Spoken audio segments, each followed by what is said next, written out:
In 1960, the Baseball World Series came down to the New York Yankees and the Pittsburgh Pirates in what a lot of baseball aficionados consider the greatest World Series ever.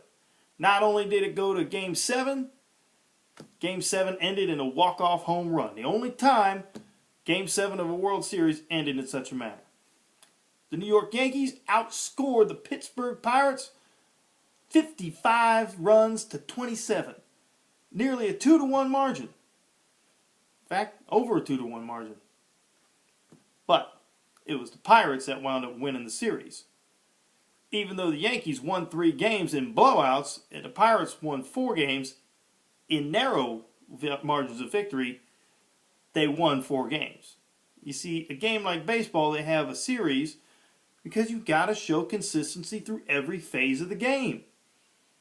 It's like this. Our Electoral College. You got to show consistency throughout the entire country. Not just the Northeast and West Coast. Not just the population centers.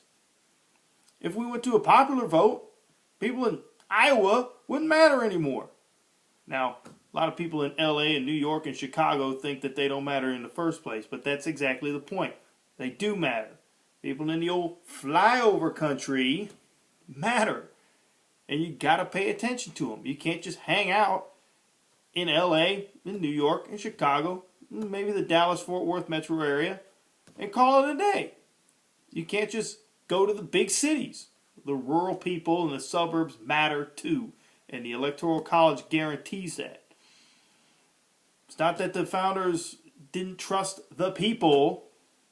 They did warn against democracy, and we do not live in a straight democracy. We live in a representative and constitutional republic. That's what we have, and that's why the Electoral College exists. A republic. Now, again, it wasn't that the founders didn't trust the people. They didn't trust democracy, and they warned against it. Democracy is mob rule. A representative republic actually allows people a greater voice. I'll explain that in a minute. But not only does the Electoral College make people in Montana and Wyoming and South Carolina and Mississippi matter, it also guards against election fraud. Now, let's say you were to try and steal the election, and it was a popular vote. All you would have to do is control the votes in the big population centers. Again, LA, New York, Chicago, if you were able to manipulate the votes there, discount certain votes and throw in some extra fraudulent votes, all you'd have to do is wait till the end of the night and see how many more you need. Throw them in. That's it. Because it's one big pool. But with the Electoral College, you would have to know which states were going to be close in order to find out where you needed to go in order to manipulate those elections.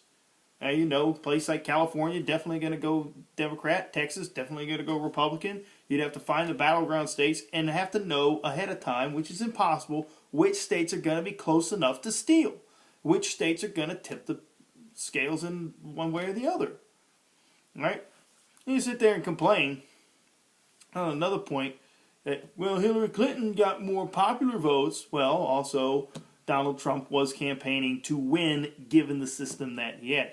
If it had gone to a popular vote, if that was the criteria for winning, then that would have changed the campaign, would have altered the strategy. Donald Trump didn't even go to California. The only time he went to New York was to go home. He knew he wasn't going to win those states. Why spend time and money and effort trying to win them? He was going to where he had to win them.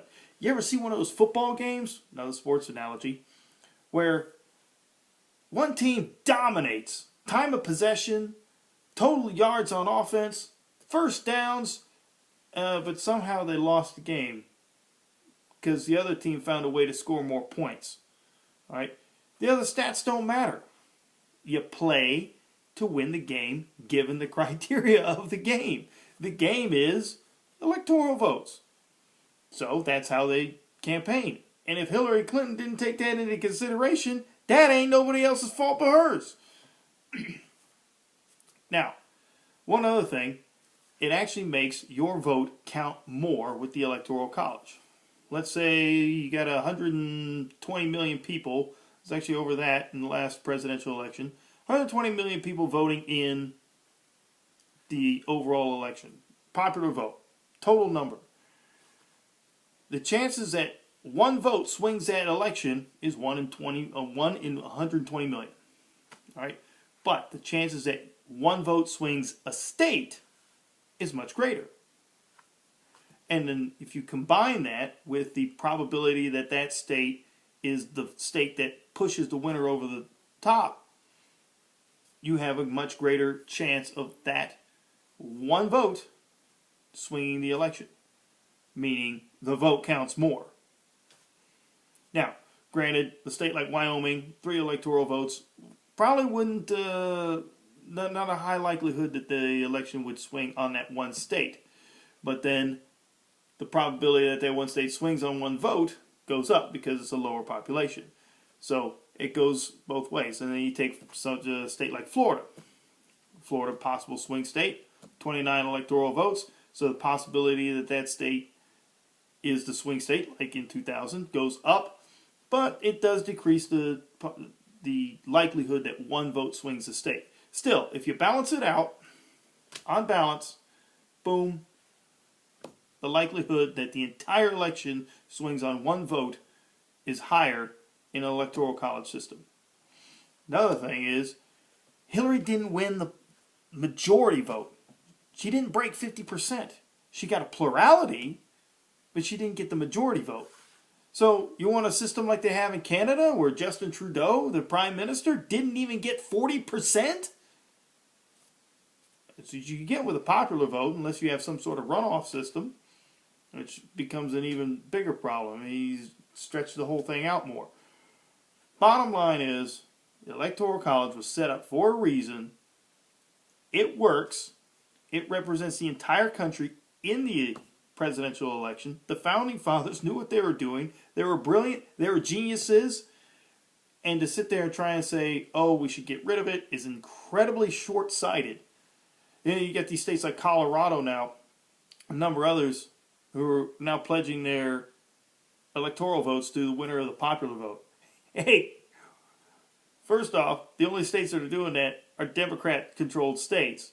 So what happens, say, Colorado, what happens when Trump wins the electoral vote or a Republican wins the total popular vote? Are you going to pledge your votes to him or whoever the Republican is the next time the Republican wins the popular vote? Watch him do a 180 on that one. I remember back in 2000, just as an aside, it looked like Al Gore might win the Electoral College, but he would lose the popular vote for a while. And they were laying the groundwork. Well, that's just the system that we're in. You know, hey, we didn't make the rules. Then as it turned out, it was the other way around, and George W. won the Electoral College, and Al Gore won the popular vote, and righteous indignation came out. Oh, it's a travesty! Come on, Democrats, who the hell you think you're fooling? You're short-sighted. You're just trying to manipulate the rules short-term for your own short-term, immediate gain, political expediency. All right? Let's have some ground rules that are consistent throughout the entire game. Let's not go changing them. It works. It's a perfect system. And in fact, I actually think governors at the state level should be elected in a similar manner. That way you have the states like California and New York. The state of New York's run by the city of New York and Albany. California is run by San Francisco, Sacramento, and L.A. And the people out there in inland counties, they don't matter. If they had an electoral college type system at the state level, different story. But that's an aside. Anyway, hope you learned something.